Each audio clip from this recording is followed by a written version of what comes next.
How's everybody doing?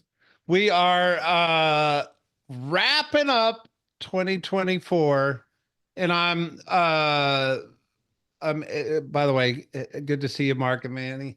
Uh I am reminded that this time last year I was talking about how optimistic I was that 2024 was going to be here and it was going to be a greater year. And about April, I think we were on this call going, man, I feel like I put my foot in my mouth. The year's not really turning out to how we predicted it yet. Um, I'm going to say the same thing. And I'm going to say it with more confidence. And what I mean by that is, I think when I said that last year, it was a feeling, it was a prediction, a crystal ball feeling. And we've got incredibly more data points to be able to confidently say that 2025 is going to be a better year than 2024. I pray I don't have to come on this call in April and say I'm putting my foot in my mouth, of course. As you know, real estate industry does have some unpredictability to it. All that to say, economists, interest rates, all the data points are lending itself to say 2025 should be a much better year in real estate than 2024. Feel free to argue me or call me out for over predicting last year. I can handle it, but I do believe, just from a 30,000-foot view, I believe 2025 is going to be a better year in real estate. Mark, Manny, you agree, disagree? Call me out for over predicting or under predicting. I'll go ahead. I think you're right to be optimistic, and yet I think we've never been in an economy like this, so it's all uncharted territory. So best guesses with the data we have, yes, I think it'll be a better year. I certainly think we've hit the bottom as far as number of sales go, but how much rate improvement we'll see, not so sure we'll see much. Yeah, I think cautiously optimistic is the terms I'm using around the office, right? But I do feel like there's a lot more intentionality from so many different levels, right? Focus on our market as far as lending. I think there's you can add that cautiously optimistic in there. We are kind of at least working through a lot of the uncertainty that got thrown in the air legally and all that.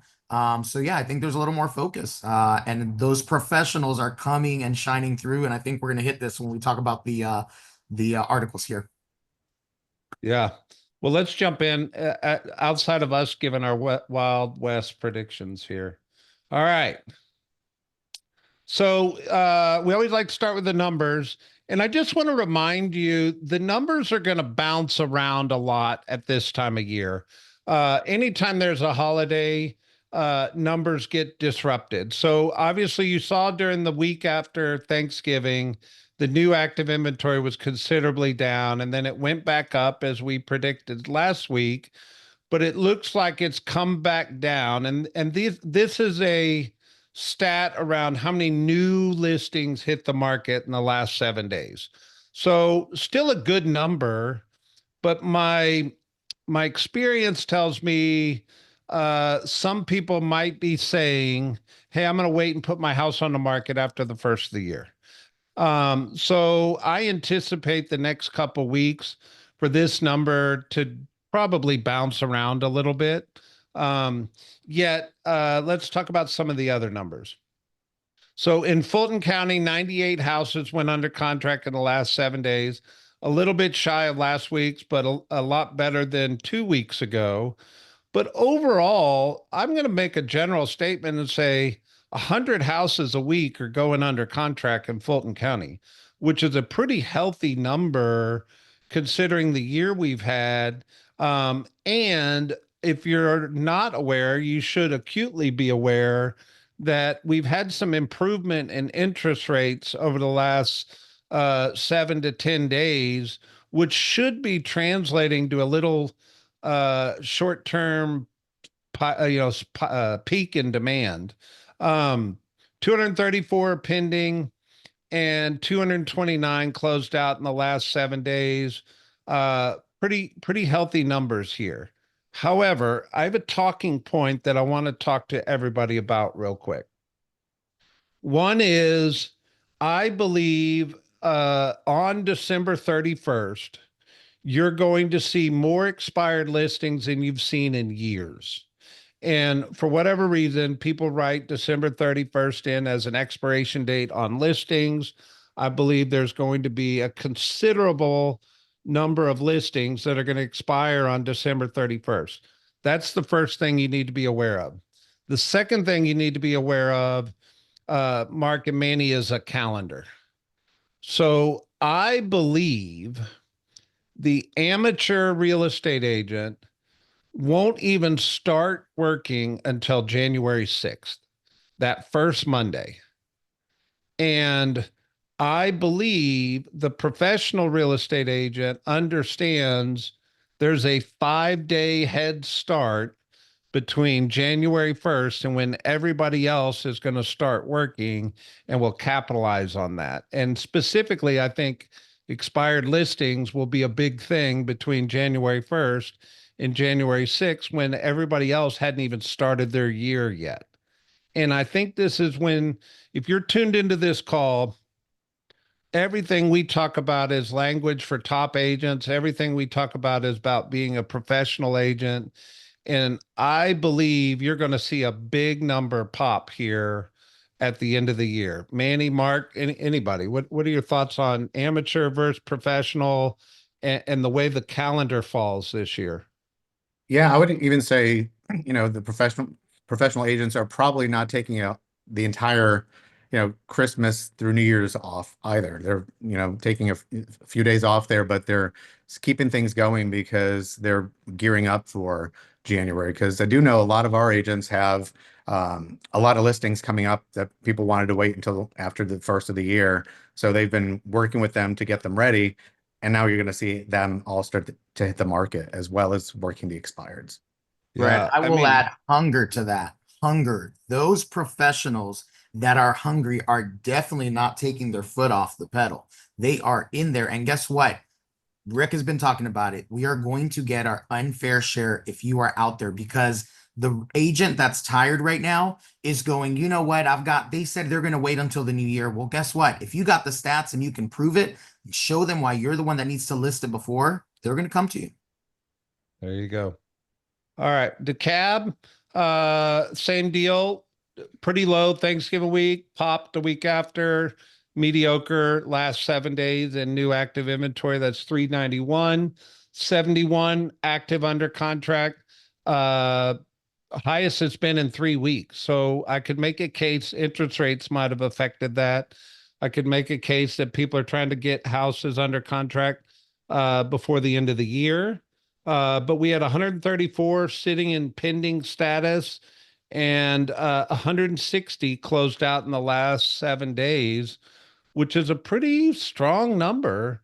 If you look at, but going back, I'll take 160 in DeKalb County all day long. That's a healthy number.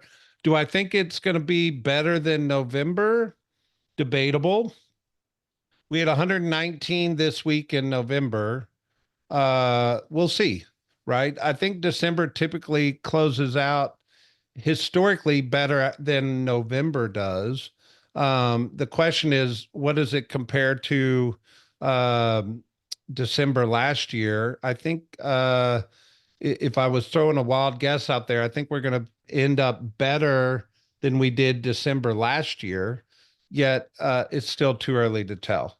And then Cobb County, our third largest county, um, same story, low Thanksgiving, popped 469, and then mediocre new active inventory hitting the market. By the way, if it's new active inventory going on the market December 16th, what do you think the motivation of those sellers are? It's pretty high. Pretty high. Like, they're going to go through the pain of being on the market through the holidays because they must sell the real estate. 69 active under contract.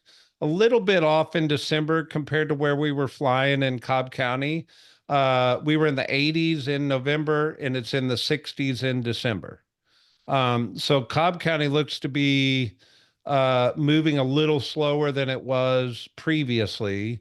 But pendings are high. 164 is a really strong pending number for Cobb County. And there's 180 closed out in the last 7 days, which, if you go back to November, it was 102 a month ago, and it's 180 now. So while the new actives are slowed down a little bit, the closings are still popping, and the pendings are popping in Cobb County. So anything y'all see in these numbers I didn't see? No, you nailed it. Yeah. All right. So let's get into some crazy fun stuff. So this hit RIS Media. And Mark, I know you've been tracking this. And one of the big things that happened in 2024, if you've been living under a rock, was the NAR settlement and this conversation around, is it going to be disruptive to the compensation structure of buyers agents? We've been training and training and training and making sure our agents are as professional and positioned to win inside this conversation. And I just got to throw it to the leadership and the brokers of our offices, because I feel like we did a great job of preparing you guys to win. And it shows what the effect of commissions looks like post NAR settlement. And what I find interesting here is the Northeast hurt the worst. They're at 5.3%. But the Midwest is over 6%, which is probably a whole nother conversation. But here in the South, we're sitting at 5.67. So interesting. And I want y'all's perspective, but mine is, when I teach business planning clinic and I tell people to use an average compensation amount that they feel comfortable based on history of their business, I think most people understand that there's going to be a small discount, that they're not going to get 100%, but there's usually a little bit of a small discount. Ironically, that discount is pretty in line with what it is already, right? So I think, by and large, our industry has weathered the NAR settlement storm, and the promise of buyers agents being compensated in the future is pretty strong with this data point. What do y'all think? I'll go in the Northeast. Just one comment about that is, you've got a couple of attorney states up there where the agents, the majority of what they do is show homes. They're not like what we do, where we're heavily involved in writing the contract and negotiating and that kind of thing. Most of that's done by attorneys in like Connecticut and New York. So I'm not surprised to see the commission rates dip more there than everywhere else in the country. And 5.67, I mean, we've been hovering between, on the buyer's side, around 2.8 over the past couple of months, 2.85. So we've seen a slight shift in that from like high 2.8s, like 2.89 down to 2.85, but not a major change at all. I gotta say, perfect example here. This is the knowledgeable agent coming into play and getting what they need out of this and turning this and making it a positive, because what Katie just put in the chat, right? There's people that are offering zero buyer and they're saying write it in the offer. I have an agent that called me and we were talking about a situation where it was an open door. She's never really made more than 2.5 on an open door. And yet, because they are now offering zero and telling you to put it in, she was able to negotiate her 3, which she had not seen on an open door. And I love that. Was such a positive spin on this, because that is what you now have the power to do. But like you said, Brett, our brokers, you have to listen to what the brokers are saying. You have to use those amazing special steps to get there. There you go. So all that to say, I see this as great news. The second part of this is this article here where the Department of Justice told the Supreme Court it still has the right to investigate. So, what this means is the NAR settlement has been approved and it is, for the most part, put to bed. However, the Department of Justice keeps holding this. They're reserving the right to reinvestigate NAR policies. Are they investigating right now? No. Is this a good or a bad thing? Potentially, it's just an oversight committee saying they're paying attention. So us as an industry, um, I know everybody's taking NAR code of ethics right now. So ethics and morals and best practices are really important for our industry moving forward. And I just think we're over the hill or over the mountain, but I don't think we're 100% out of the clear in this conversation, depending on how uh, legal the Department of Justice wants to meddle in our industry. Any other thoughts? It's just an awareness. I, Brett, I want to just real quick, especially as someone that works with the boards and all that, the legal arguments are going to keep getting more and more technical. The reason we need to keep an eye on is because the impact on our industry, we can't ignore it. We got to stay ahead of it, but we have to be prepared for potential changes, right? And it could be commission structures, listing practices, but the opportunity is there. That's the important part. People are seeing this and feeling like it's the end, and that's crazy. The opportunities are there, even if it means restructuring our conversations, I think. There you go. All right. Atlanta Business Chronicle. Atlanta housing market expected to approach equilibrium next year, giving buyer concessions. So, Manny or Mark, what's that mean? I mean, I think sellers are going to be negotiating more because the demand is cooling off compared to what it's been. So there's not a, line of 50 people waiting to get into every new listing now. So sellers are getting more reasonable, and they always take a while to let the market catch up to their reality. They go into it, thinking it's a year and a half ago, and it takes them a while to sort of realize they're in a new market, but sellers are getting there. Well, I definitely think you said demand is cooled a little bit, but I also think supply is increased. Yeah, well, relative And to supply, right. yeah, and when they say equilibrium, you could translate that into balanced real estate market. And we always talk about how many months of inventory creates a balanced real estate market. Uh, by and large, the definition accepted is 6 months. Yes, Jane, I see you in the chat. I agree. It's 4 to 6 months is what a balanced real estate market feels like. And if you've been attending my state of the industry updates for the last couple of years, we've all one of the big talking points that we've been giving people is once inventory goes over 4 months, that's when you're going to start to feel the balance of where prices are going to probably flatten out.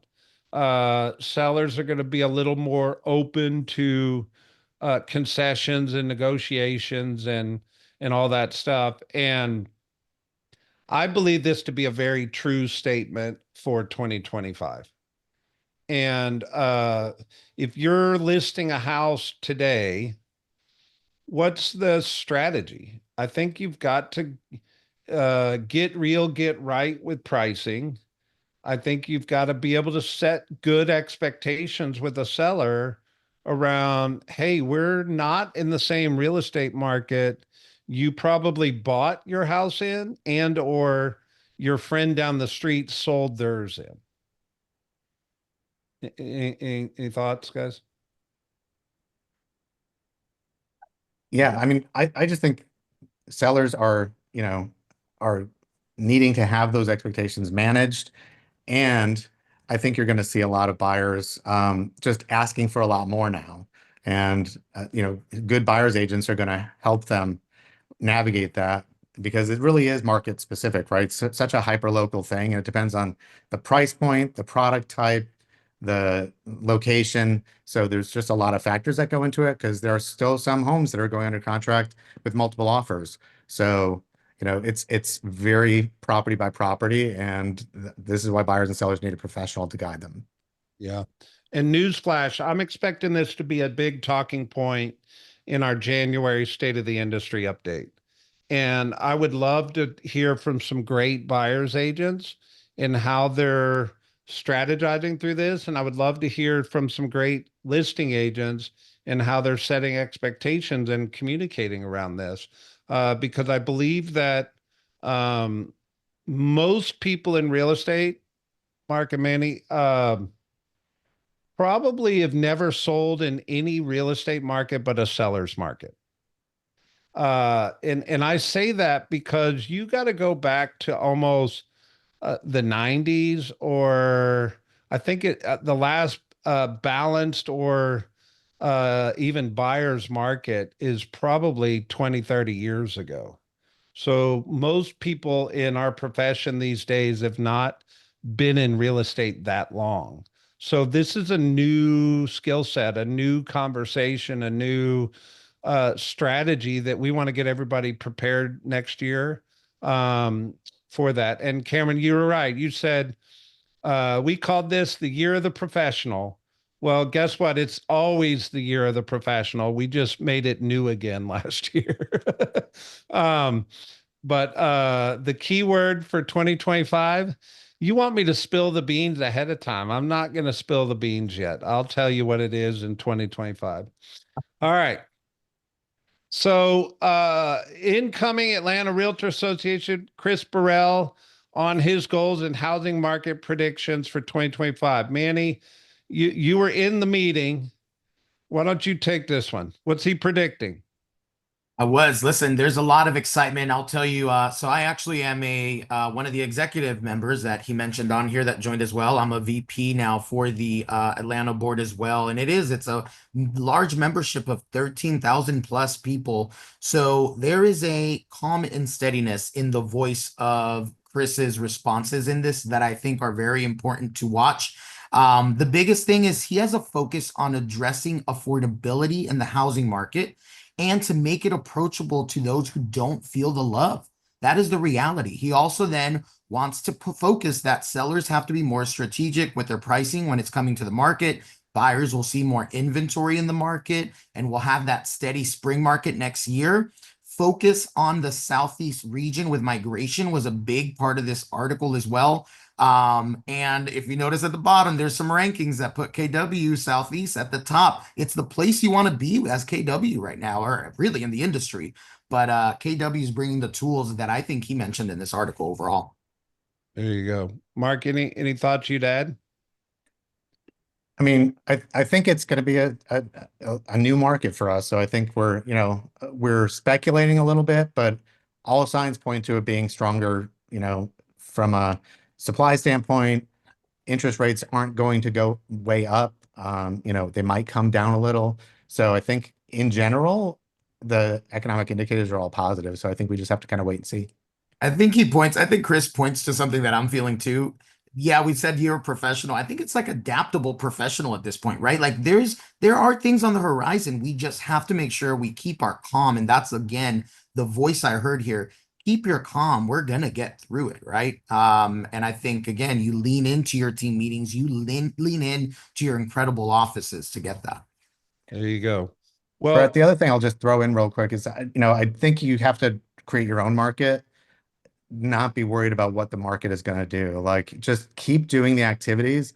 And at this point, you should be doing twice as many as you did in years past to have this similar result. So if you just lean into the activities that you're supposed to be doing, touching your sphere and that kind of thing, then you're going to be fine. there you go. Brett, that leans right into what I think you're about to click on. Well, I mean, here's the thing. In leadership, I get this question a lot at this time of year, but throughout everybody's career, I think everybody starts thinking, man, I got to raise my average sales price.